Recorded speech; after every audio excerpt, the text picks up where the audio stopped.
Di mana-mana guru sejati itu lahir dari, diawali pintu gerbangnya itu dari pernafasan. Dan nafas itu kan satu peristiwa pribadi, hubungan pribadi dengan hiang. Kemudian dari situ muncul sebuah kesadaran, ya. Yang dibilang guru sejati adalah saat kita mencapai satu titik kesadaran tertentu. Itulah guru sejati kita. Nah, guru sejati itu ada di dalam dan ada di luar. Sebenarnya guru sejati itu tidak terhingga. Jumlahnya tidak terhingga. Tapi kalau yang disebut guru tuduh, itu banyak. Ya, misalnya di sekolah-sekolah itu guru tuduh. Guru sejati itu akan melahirkan sebuah pengalaman, masalahnya.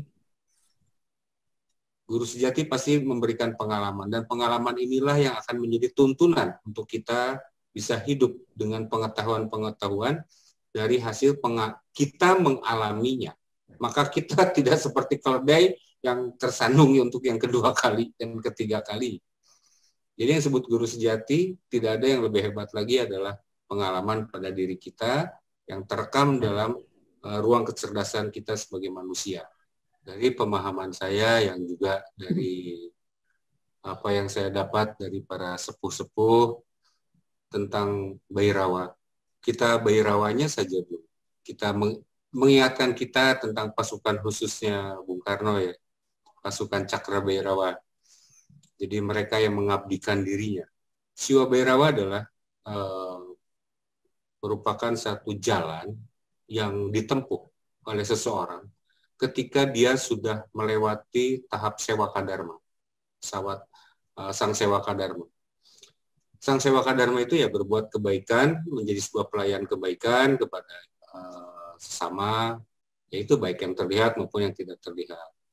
Nah, sedangkan pada tingkatan Siwa Bhairawa itu adalah satu proses peleburan, ya, bersetia, menyediakan diri untuk melebur, baik untuk kebaikan pun untuk sesuatu yang buruk. Nah, hanya akibat penggambaran yang salah sejak zaman kolonial dan masuknya peneliti dengan terminologi cara berpikir ruang keagamaan ketika membaca tampilan dari ungkapan-ungkapan Bhairawa, ketika selalu digambarkan duduk di atas tengkorak, lalu membawa cawan, dan seterusnya, seperti halnya yang digambarkan pada Aditya Warman yang menganut Buddha Bhairawa. Nah, di Sunda, di Janaktiku Sunda, seorang Siwa Bhairawa adalah orang yang bersedia, ya, mengabdikan dirinya untuk satu, bilanglah yang paling sederhananya aja, mengambil hal-hal yang buruk yang ada di dalam ruang kehidupan, diambil oleh dia. Caranya bagaimana? Itu terlalu rumit untuk dijelaskan, lalu dia tarik ke tubuh dia. Sehingga kalau digambarkan, bagaimana menggambarkan kemarahan seseorang atau seseorang memiliki dendam, lalu diambil dendamnya, rasa dendamnya diambil, tentu secara kalau digambarkan itu akan keluar tari. Kemarahan seseorang yang membuat dia menjadi sakit, menjadi bersedih, kecewa, dan lain sebagainya. Baik secara sakit secara fisik maupun secara mental, itu diambil tanpa melihat siapapun.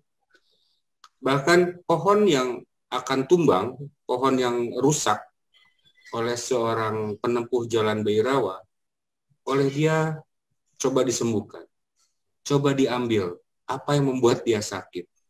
Karena seorang Bhairawa sangat memahami bahwa ruang kehidupan ini tidak ada yang mati, tidak ada benar dan tidak ada salah. Semua diakibatkan, disebabkan adanya hukum kausalitas atau hukum sebab akibat. Nah, seorang Bhairawa, seorang Siwa Bhairawa itu akan mengambil itu semua, baik pada manusia pun pada yang bukan manusia. Itu diambil pada dirinya, saya tidak bilang pada tubuhnya, tapi kadangkala ada residu yang tertinggal sehingga mengakibatkan pada bagian-bagian tubuh tertentu ketika dia mengambil itu masih tersisa. Jadi proses pembersihannya belum selesai. Jadi setelah diambil biasanya dinetralisir lagi, dibersihkan, dan ada cara-caranya untuk membersihkan itu semua. Dan syarat yang paling utama adalah kita tidak boleh mengatakan kepada orang atau orang-orang tertentu yang kita ambil perasaan-perasaan yang akan menyesatkan hidupnya dia, yang akan menyengsarakan dia. Itu tidak boleh dikatakan kepada orang tersebut. Jadi betul-betul tidak boleh mengatakan jasa kita kepada mereka. Nah itu proses siwa sebagai pelebur. Jadi sama dia dilebur pada diri. Jati Sunda sendiri adalah saat seseorang betul-betul memahami tentang pencerahan. Satu jalan, bukan satu jalan, maaf. Mengalami dia sampai tahu siapa dirinya. Kan ada untuk mencapai jati Sunda itu sebenarnya sederhana. Memahami kita ini apa, siapa, dan dari mana. Yang kedua adalah saat ini kita harus melakukan apa di dalam kehidupan ini. Dan ketika nanti yang ketiga, jika kita berpulang, kita akan pulang kemana? Jangan salah, ulah salah inyana mulang, sabab dora 10 mis dibukakan. Jadi artinya ketika kita nanti mengalami proses kematian, kita jangan salah berpulang. Karena 10 pintu sudah terbuka. Jadi ada kemungkinan orang barat yang bilang doors gitu ya, atau pintu, ternyata di kita sudah ada istilahnya dora.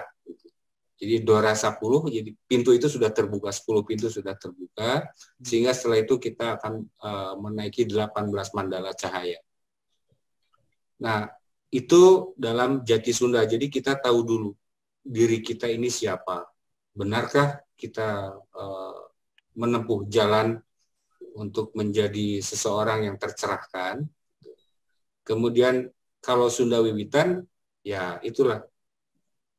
Cikal bakal dari sumber kesadaran, atau sering disebut sebagai yin yang putih, suatu sumber kesadaran yang bukan hanya sampai di tahapan teori dan berlatih, tetapi betul-betul mempraktekkan di dalam kehidupan sehari-hari. Itu sebabnya masyarakat di Kanekes gitu ya, di Baduy itu mereka enggan untuk berkata. Mereka lebih baik melaku saja langsung di dalam ruang kehidupan. Buat apa teori itu kalau tidak dipraktekkan? Jadi mereka berpikirnya sederhana tapi sangat bijak sekali.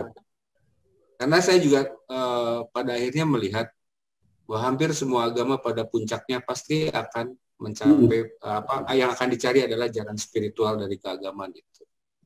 Nah, orang-orang di Kanekes pun orang-orang yang menempuh jalan ajar Pikuku Sunda agar mencapai Sunda Wiwitan itu berusaha sebaik mungkin untuk melakukan kebaikan, ya, untuk menciptakan suatu ruang yang tentram, damai di dalam lingkungan kehidupan bermasyarakat, sehingga tercipta satu kehidupan yang harmonis. Lebih kurangnya adalah bagaimana sih cara menjadi penduduk bumi yang santun, atau yang naturalnya sebagai penduduk bumi yang seharusnya. Karena tanpa kita sadari, jangan-jangan apa yang disebut dengan teknologi, kemudian kehidupan modern, jangan-jangan kita adalah orang yang menyumbangkan percepatan kerusakan bumi.